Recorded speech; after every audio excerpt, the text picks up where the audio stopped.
Welcome to the Mental Alchemy channel. My name is Ekaterina Sofia and this class is entitled Coping Mechanisms.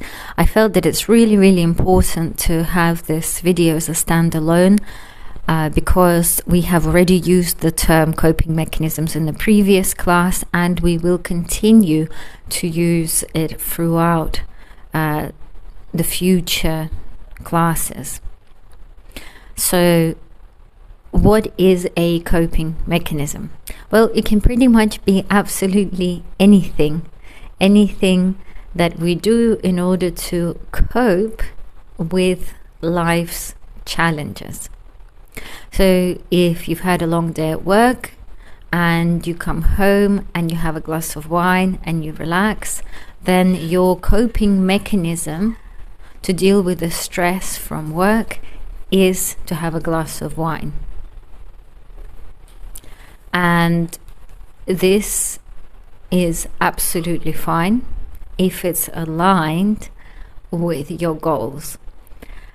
And it's considered a toxic coping mechanisms if it's not aligned with your goals.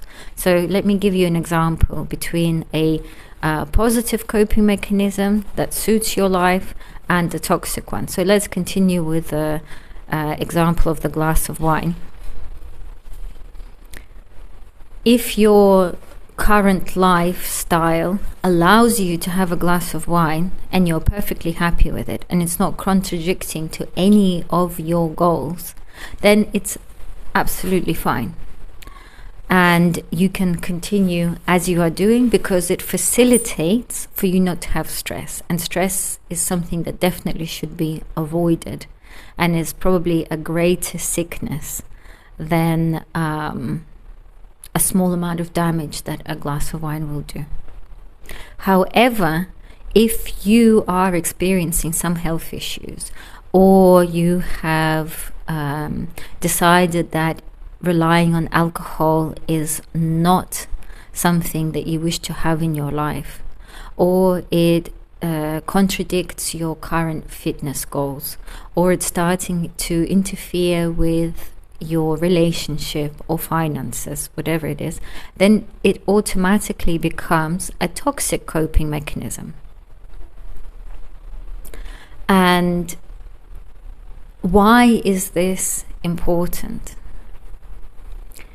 Because as you'll see in the next exercise, once you decide what your goal is and you determine what actions you need to take and what things do not align with your goal that you do, you cannot simply remove them from your life if they serve a purpose. So if that glass of wine serves a purpose of deep relaxation after work and allowing you to show up well to work the next day and have a good night's sleep and deal with the stress of family life or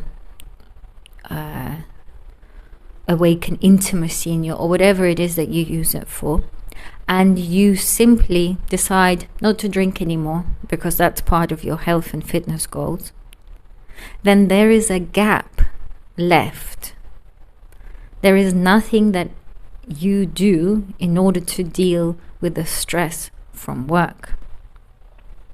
You've got rid of an essential coping mechanism. You think that you have decided to make a healthy choice, but you have missed the fact that this healthy choice contradicts your ability to deal with a particular life's challenge. In this example, the stress from work. And so in order to implement this change, you have to introduce an alternative coping mechanism that works for you. So here, for example, you can choose to do meditation or go for a run to let off steam, or watch a particular show that relaxes you, or listen to classical music, or whatever it is that you decide to do. You need to be aware that you are using this in order to be relaxed and be sure that it does actually fulfill your need to be relaxed.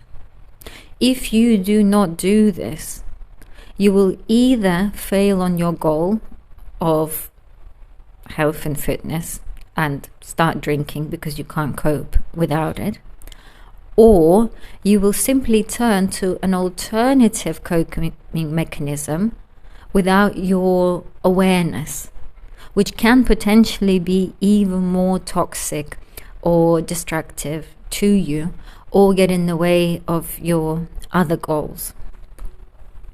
So this is a short summary about coping mechanisms. I hope that I have explained it well enough, but we will be using this term more, and you will learn it as you continue to watch these videos.